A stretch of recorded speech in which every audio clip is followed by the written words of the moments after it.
Assalamualaikum warahmatullahi wabarakatuh. Saya Salsabila Rizky Kolbeningsi sebagai perwakilan dari kelompok 1. Di sini saya akan menjelaskan materi unit 10 tentang manusia, lingkungan, dan sumber penghidupannya. Sebelum saya menjelaskan materi selanjutnya, di sini saya akan memperkenalkan nama anggota dari kelompok 1. Yang pertama, Salsabila Rizky Kolbeningsi, 2. Regina Lydia Priyanti, 3. Raihan Ardito Putramulyo, 4. Ridho Alfadli, 5. Renaldi Gabriel.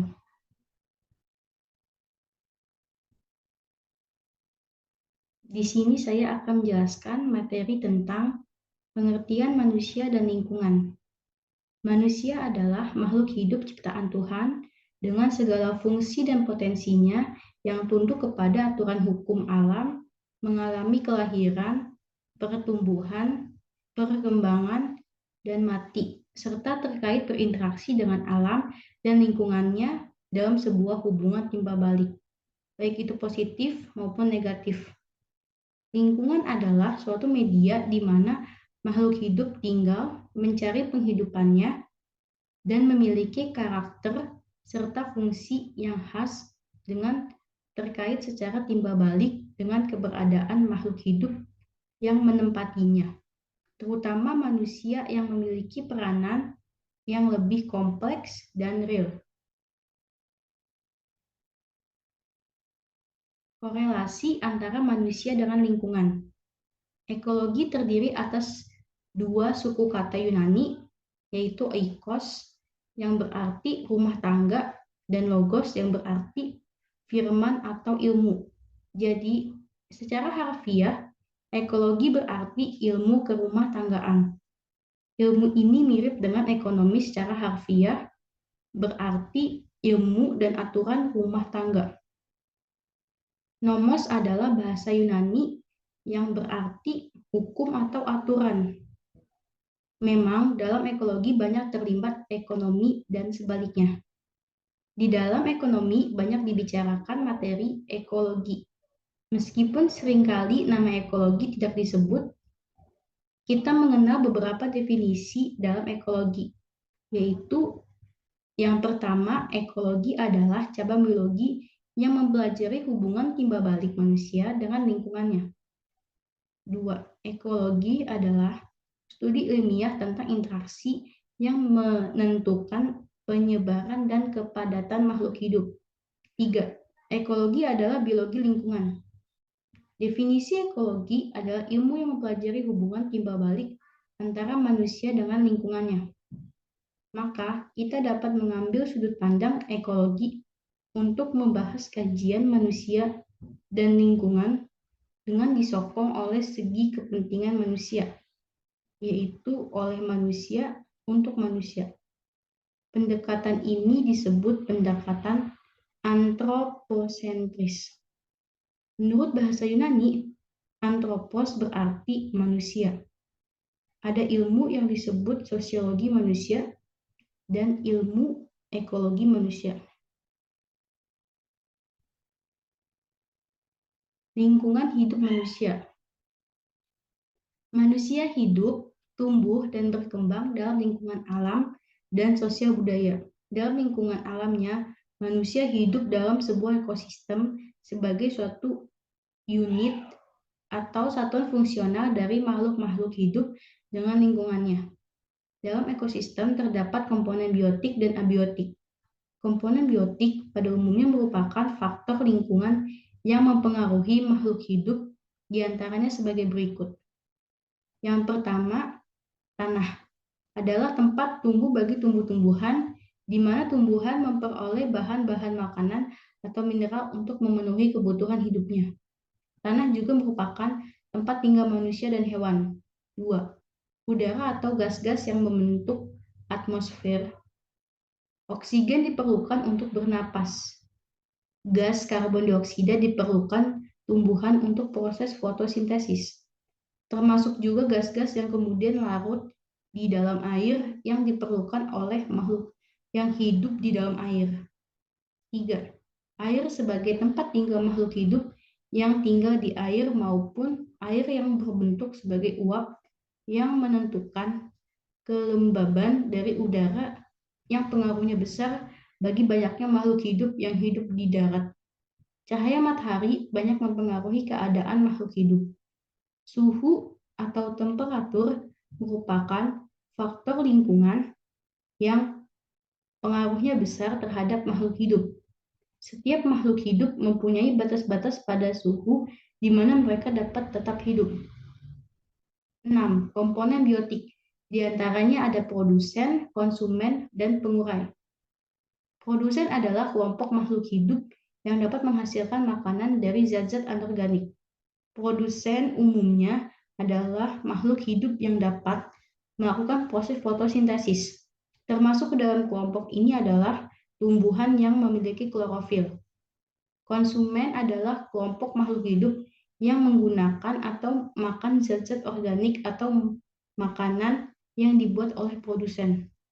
Termasuk ke dalam kelompok ini adalah hewan dan manusia. Pengurai adalah makhluk hidup atau organisme yang menguraikan sisa-sisa atau makhluk hidup yang sudah mati. Oleh pekerjaan pengurai ini, zat-zat organik yang terdapat dalam sisa-sisa atau makhluk hidup yang sudah mati terurai kembali menjadi zat-zat anorganik. Dengan demikian, zat-zat anorganik ini dapat digunakan kembali oleh produsen untuk membentuk zat-zat organik atau makanan. Termasuk ke dalam kelompok ini adalah bakteri dan jamur.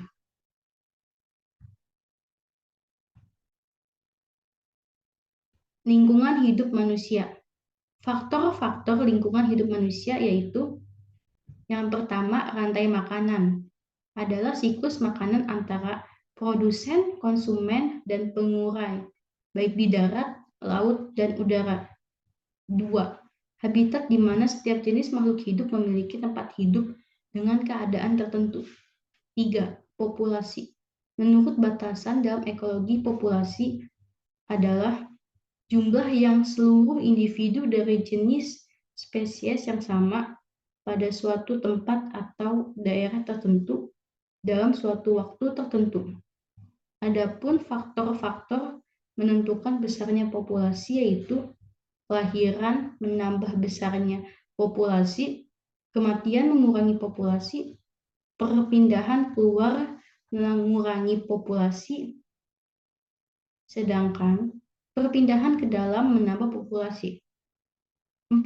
Komunitas adalah semua populasi dari semua jenis makhluk hidup yang saling berinteraksi di suatu daerah. 5. Biosfer adalah komunitas bersama dengan faktor-faktor abiotik di tempatnya membentuk ekosistem. Ekosistem ini terdapat di seluruh permukaan bumi, baik di darat, laut, dan udara. Ekosistem ini berhubungan satu sama lain dengan tidak ada batas antara satu ekosistem dengan ekosistem lainnya. Seluruh ekosistem di permukaan bumi inilah yang disebut dengan biosfer. Pengaruh manusia pada alam lingkungan hidupnya. Jika kita menelusuri kembali sejarah peradaban manusia di bumi ini, kita akan melihat adanya usaha dari manusia untuk menyempurnakan serta meningkatkan kesejahteraan hidup demi kelangsungan hidup manusia. Pada saat manusia hidup mengembara, mereka hidup dari hasil perburuan, mencari buah-buahan, serta umbi-umbian yang terdapat di hutan. Mereka belum mengenal perihal bercocok tanam atau bertani, dan hidup mengembara dalam kelompok-kelompok kecil dan tinggal di gua. Apabila binatang buruan mulai berkurang, mereka berpindah mencari tempat yang masih terdapat cukup binatang-binatang buruan sebagai bahan makanan. Akan tetapi, lambat laun dengan bertambahnya jumlah populasi mereka, cara hidup semacam itu tidak dapat memenuhi kebutuhan hidupnya. Kemudian mereka mulai mengenal cara bercocok tanam yang masih sangat sederhana, yaitu dengan membuka hutan untuk dibuat ladang yang ditanami dengan umbi-umbian atau tanaman lain yang telah dikenalnya sebagai bahan makanan. Rumah-rumah mereka pada saat itu terbuat dari kayu yang beratap daun-daunan. Apabila kesuburan tanah tidak memungkinkan lagi untuk memperoleh panen yang mencukupi kebutuhan, mereka berpindah mencari tempat baru yang masih memungkinkan untuk bercocok tanam kembali. Mereka membuka hutan untuk dijadikan tempat tinggal serta ladangnya, dan mereka mencari tempat selalu memperhatikan sumber air, di mana mereka memilih tempat yang dekat dengan mata air di tepi sungai atau danau. Selain itu, ketika bercocok tanam, mereka mulai memelihara binatang dan akhirnya mereka hidup menetap dari hasil pengalamannya. Mereka mulai dapat bercocok tanam secara lebih baik, misalnya dengan ditemukannya sistem bersawah dan lain-lain. Di sini manusia mulai mengetahui sifat-sifat alam lingkungan hidupnya. Nampaknya di sini manusia mulai menyesuaikan diri pada alam lingkungan hidupnya. Bahkan lebih daripada itu, manusia telah mengubah semua komunitas biologis di tempat mereka hidup. Perubahan alam lingkungan hidup manusia tampak jelas di kota-kota dibandingkan dengan di hutan rimba di mana penduduknya masih sedikit dan primitif. Perubahan alam lingkungan hidup manusia akan berpengaruh baik secara positif dan negatif. Berpengaruh bagi manusia karena manusia mendapatkan keuntungan dari perubahan tersebut, dan berpengaruh tidak baik yang dapat mengurangi kemampuan alam lingkungan hidupnya untuk menyokong kehidupannya. Sumber alam. Sumber alam dapat digolongkan ke dalam dua bagian, yaitu yang pertama, sumber alam yang dapat diperbarui, renewable resources, atau disebut sumber alam biotik. Yang tergolong ke dalam sumber alam ini adalah semua makhluk hidup, hutan, hewan-hewan, dan tumbuh-tumbuhan. 2. Sumber alam yang tidak dapat diperbarui, non-renewable resources, atau disebut sebagai golongan sumber alam abiotik. Yang tergolong ke dalam sumber alam abiotik adalah tanah, air, bahan-bahan galian, mineral, dan bahan-bahan tambang lainnya. Sumber alam biotik mempunyai kemampuan memperbanyak diri atau bertambah.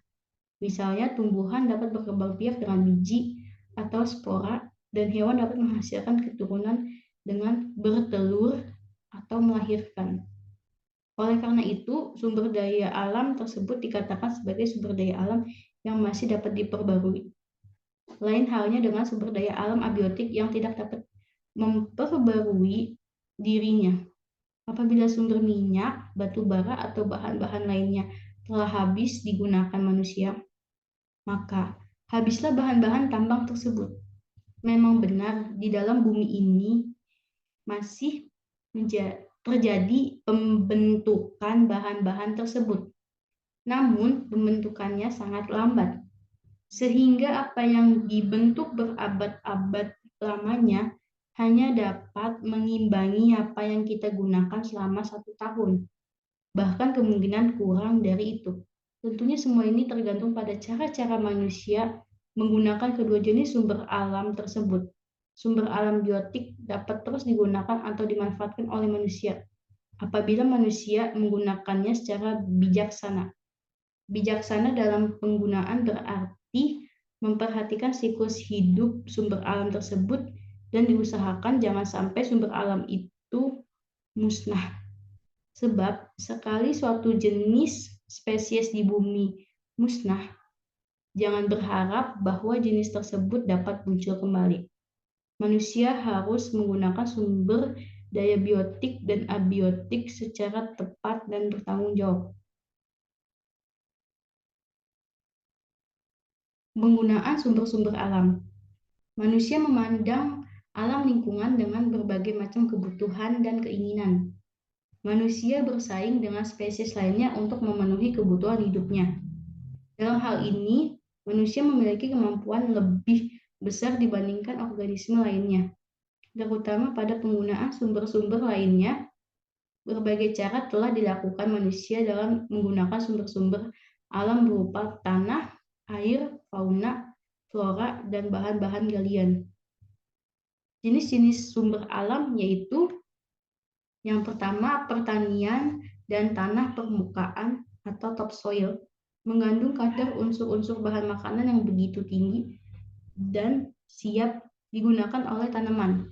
Dengan adanya kemajuan dalam bidang pertanian, penggunaan tanah untuk pertanian dapat digunakan secara efisien untuk meningkatkan hasil pertanian. Hasil pertanian tersebut dapat ditingkatkan baik dengan cara memperluas area pertanian maupun dengan meningkatkan hasil tanah pertanian yang sudah ada.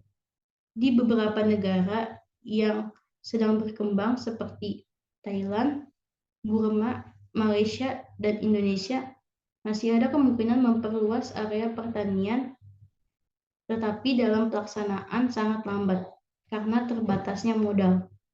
2. Hutan. Kalau kita tinjau dari segi peranan hutan, maka hutan dapat digolongkan ke dalam dua golongan, yaitu hutan pelindung merupakan hutan yang sengaja dibuat untuk melindungi tanah dari erosi, kehilangan humus, dan air tanah. Golongan kedua adalah hutan penghasil atau hutan produksi, adalah hutan yang sengaja ditanami jenis-jenis kayu yang dapat dipungut hasilnya. Misalnya hutan pinus, damar, dan sebagainya. 3. Air sebagai salah satu sumber alam yang terdapat di bumi. Sungai, danau, lautan, dan di bawah tanah. Udara sebagai uap air yang semuanya meliputi 4/5 bagian seluruh permukaan bumi. Manusia menggunakan air dengan baik dan berusaha mencegahnya dari pencemaran yang mengganggu berjalannya fungsi vital dalam air. 4. Bahan tambang. Terdapat begitu banyak mineral dan bahan tambang lainnya yang dapat digali dan ditemui serta dimanfaatkan secara seimbang dalam kehidupan manusia. Pemakaian baja dunia pada tahun 1967 diperkirakan mencapai 144 kg per kapita.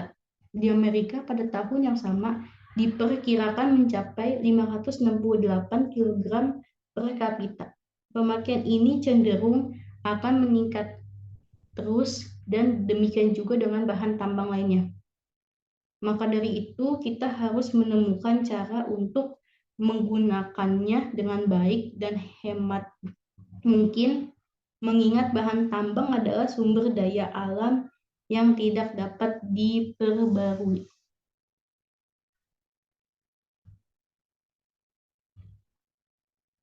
Permasalahan-permasalahan yang timbul.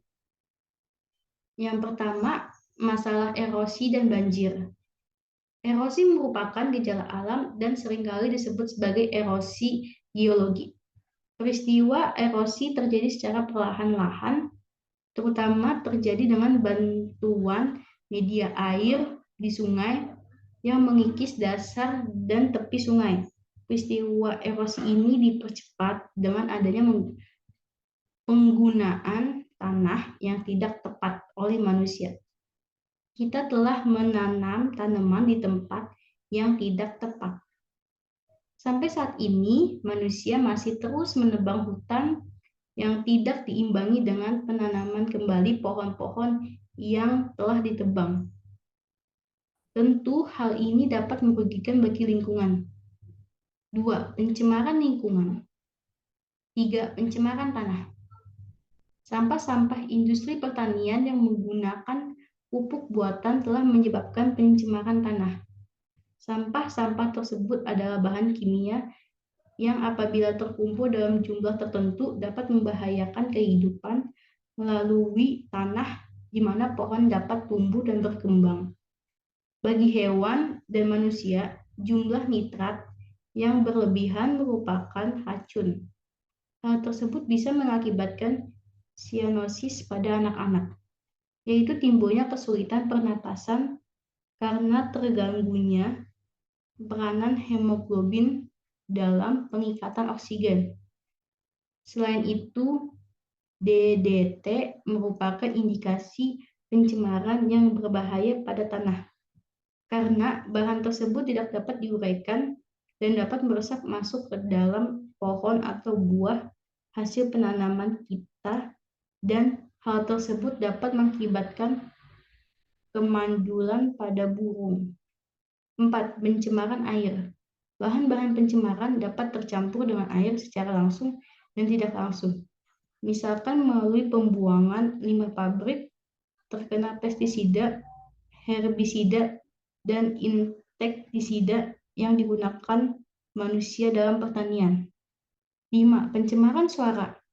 Kebisingan yang terjadi di kota-kota sebagian besar akibat dari berbagai jenis suara yang dikeluarkan mesin-mesin atau kendaraan yang jumlahnya semakin meningkat secara tidak terkontrol.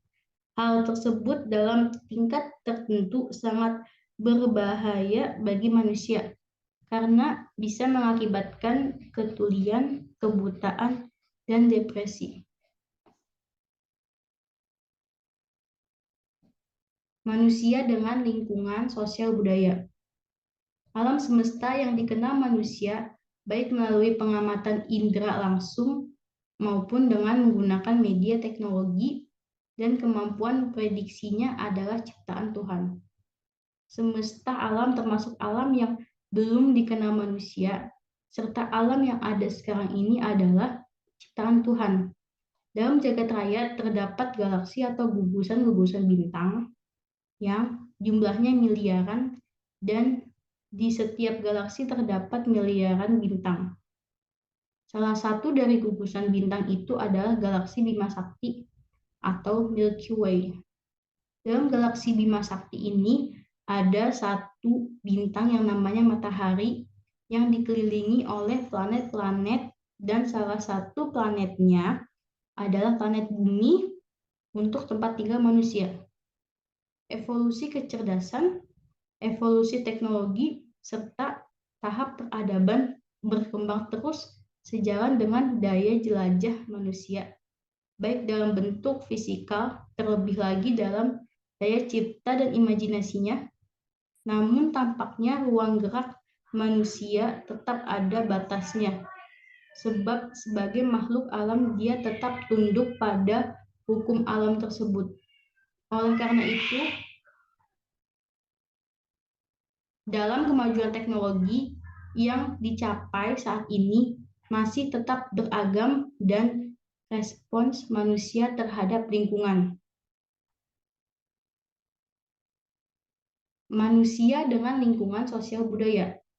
Beberapa paham tentang hubungan manusia dengan lingkungan ini muncul seperti yang pertama, paham kosmogini adalah paham yang menyatakan bahwa manusia harus menyesuaikan diri dengan alam, karena alam sendiri yang mengetahui paling baik. 2. Paham determinisme adalah paham yang menyatakan bahwa perkembangan manusia sangat ditentukan oleh alam lingkungan. Beberapa tokoh terkenalnya adalah Charles Darwin tahun 1809 sampai 1882 dengan teori evolusinya. Dia mengemukakan bahwa makhluk hidup, tumbuhan, hewan, dan manusia secara berkesinambungan dari waktu ke waktu mengalami perkembangan. Pada perkembangan tersebut terjadi perjuangan hidup, struggle for life, and struggle for existence. Seleksi alam, natural selection, dan akan terjadi survival of the fittest. Yang kuat akan bertahan hidup. Dalam proses perkembangan tersebut, faktor alam sangat menentukan. 3. Paham posibilisme adalah paham yang menyatakan bahwa alam bukan merupakan faktor yang menentukan, melainkan menjadi faktor pengontrol peluang atau kemungkinan terjadinya kegiatan dan kebudayaan manusia. 4. Paham optimisme teknologi. Paham ini berasal dari pemikiran main ecological dominant concept, yang berarti manusia merupakan faktor dominan terhadap lingkungan. Dengan perkembangan ilmu, pengetahuan, dan rekayasa teknologi yang dilakukan manusia, maka manusia dapat mengendalikannya, mengatur lingkungannya, mengolah, dan mengarahkan. 5. Paham ketuhanan adalah paham yang sesuai dengan keyakinan agama bahwa manusia dan alam semesta diciptakan oleh Tuhan. Manusia bukan penguasa alam, akan tetapi hanya sekedar khalifah pembawa kebaikan di muka bumi. Hubungan manusia dengan alam merupakan hubungan antar makhluk yang tunduk pada hukum alam.